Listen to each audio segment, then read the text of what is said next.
छान वातावरण, डोंगर, पाऊस आणि लोणावळा. तर आज निघालो आहे मावशीकडं लोणावळ्याला.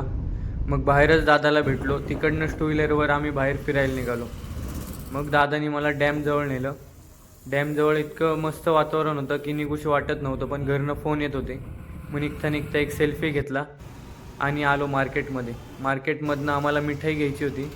मग आलो मगनलाल अँड सन्समध्ये. खूप सारे मिठाईचे प्रकार लावलेले होते. मिठाई घेतली. जस्ट घरी पोचलो आणि जोरात पाऊस चालू झाला. मग थोड्या वेळ बसलो, गप्पा गोष्टी झाल्या, नाश्ता केला आणि राघवशी मी खूप बोलण्याचा प्रयत्न करत होतो, पण तो काही बोलायला तयार नव्हता.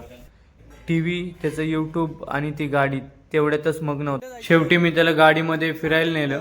एक चक्कर मारून आणली. त्यानंतर तो कुठं बोलायला तयार झाला. काय धर. सगळ्यांना नमस्कार केला, निरोप घेतला आणि घरी आलो.